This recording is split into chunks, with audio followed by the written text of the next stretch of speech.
American Radio Relay League. Yes. Station W1AW.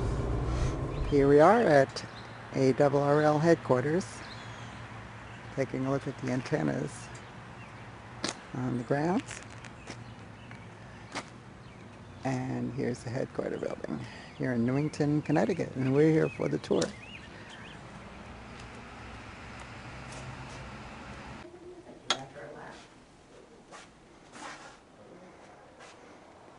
Presidents of the ARRL. Oh, there he is.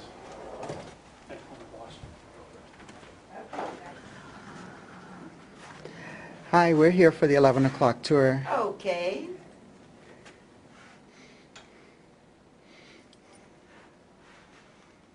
I guess these are all the publications here on display. Yes, it is.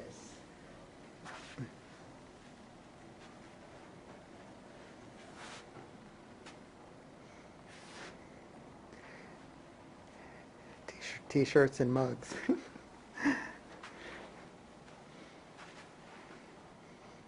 And these are some of the historical equipment that they have on display. Little dusty. Yeah. 3-dial. Big speaker like that.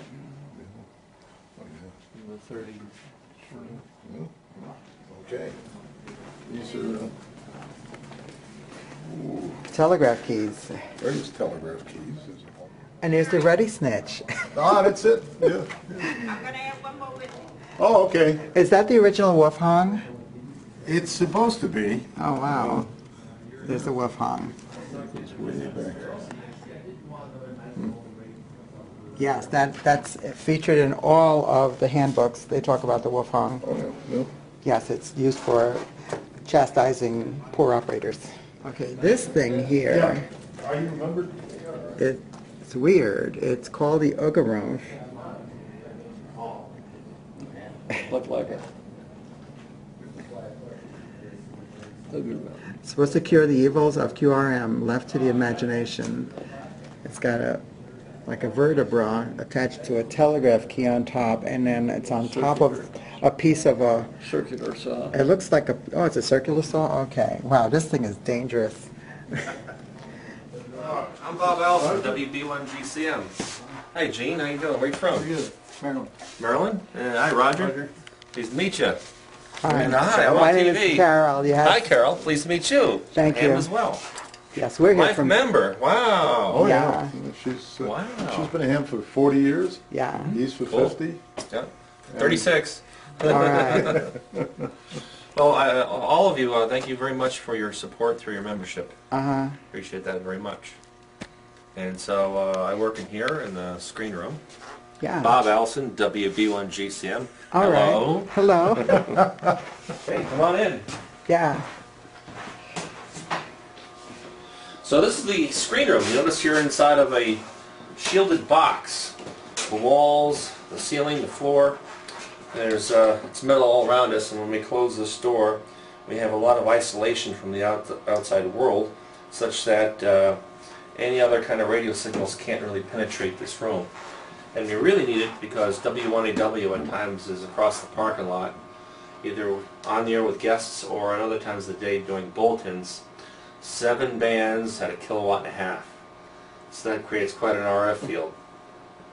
So we close the door and we have the isolation.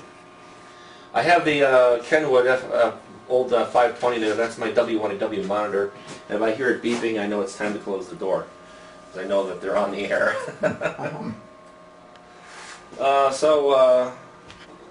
The testing that goes on inside here is mainly for product review. And if you have seen QST magazine, it's a very prominent column. What we do is we buy equipment right off the shelf, just like you or I would, and we change out the vendors, we rotate the vendors. Could be ham radio outlet, could be amateur electronics supply, could be a vendor right down the road like Heaney Communications.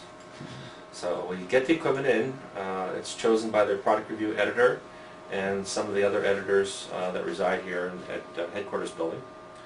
And I get it, let's get it on the bench. It could be anything from top end HF transceiver to a handy-talkie, to testing power supplies, watt meters, accessories. The only thing that we don't test here are antennas. The reason being is we have no means of testing them. You need a very specialized setup for that. A very expensive one too. So I'll get a radio, a week to 10 days I'll work on it, an HF transceiver. Sometimes it's very complicated, like the FTDX 5000, which I just finished testing not long ago, or the FTDX 9000 MP. There's one out there in the laboratory, it's on demonstration, and zillions of buttons and knobs. And Whoa. one of the challenges that I have to learn how all these radios work before I can test them. You know, so handy-talkies with their extensive menus, or these crazy HF radios, I got to sit down and read the manual thoroughly each time to understand each radio. So I'll go through, test it. Handy-talkie, dual bander, takes about a day. Fancy HF radio, 2 weeks. And we'll also test linear amplifiers here as well. Okay. Good. But I'll show you a few other things around the lab too. My So- cell phone is beeping since it has no reception That's in here. right. There is no reception in here, not a chance. No. Yep. So I'll show you a few other things. Okay, in the laboratory here we have really a limited staff. We have myself as a product review, but I also have other functions. One of the functions that I participated in here, key, which was this rack over here. This has just gone into the laboratory, and this is what's known as the D-Star system. Oh, yeah. D-Star, and we're just getting our 2-meter system. That's actually up and running, but it's only hooked up to this mag mount antenna here to start out with. The antenna is on the roof for it, and we just have to run the transmission line and we'll be on, and then we'll hook up our gateway and it'll be tied into the system. That's a digital VHF repeater, Yes, it is. and it's kind of proprietary, isn't it? Yes, just ICOM has that particular programs. So you have to have an ICOM radio that's D-Star ready to use that. So besides myself here, we have a technical gentleman named Zach Lau, W1VT. He is our answer man. He runs the TIS service, Technical Information Service. And that's a free service to all of the ARRL members. But we answer a lot of non-members questions too. People call us up, or they'll email us with their technical questions, and usually the phone starts ringing, and it starts ringing, and some days that's all we're doing is on the phone. When Zach's on the phone rings again, we pick up and we answer the questions as well. So it's always very busy answering questions, and since we've had the new website online, our emails have just increased. So besides product review testing, we have to answer lots of technical questions, plus perform other projects here at the laboratory. What I really like also is that there's so many of the past issues of QST that have been scanned and are available online. Online, and it's Yes. free to members, that you can download all those articles, and it's a free service. That came in so handy because I had a problem with a Micro TO Mark II keyer that I built back in 1975. Wow. And I didn't have the original article, and I wanted to see the schematic, and there it was, right on the website. Very good. Actually, here's a famous one you might remember, Carol. Here's the original tuna tin from 1976. Doug DeMaw, W1FB, was the one that developed this and many other QRP projects. And what he did was he actually proved that you could work the world on less power than it takes to light a flashlight. Wow. So it's the original transmitter. Really cost under $10. The most expensive part was the crystal. And this works on 40 meters. So you can work the world on 3/4 of a watt. Doug pretty much proved and was a really pioneer in QRP. Well, thank you for coming to the ARRL laboratory. Okay, thank you. And we're headed over towards the Memorial Station, W1AW. Looks like some monobanders up there. Those are monobanders on that tower. You see that one rotates? I think a couple of them rotate. And look at these. Whoa.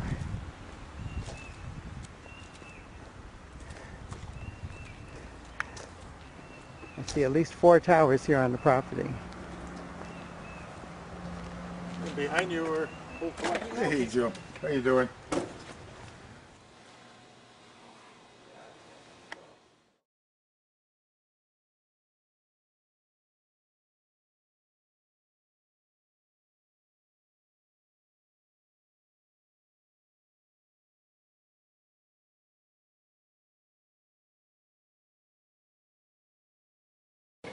Oh, yeah. That AF gain. Okay.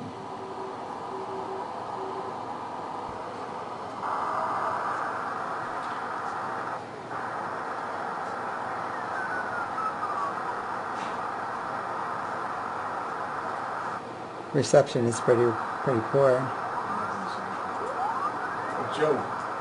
Joe probably wants to tell you how to run it before you... Oh yeah, sure. Sure. But there's hardly any reception right now. Yeah, it's pretty good. So if I don't hear it in my station, I don't have to feel bad. W1AW can't even hear anybody on here. This time of day is different. I've tried it a couple times. In fact, well, Sounds like a pile up there. yeah. Okay, that's cool.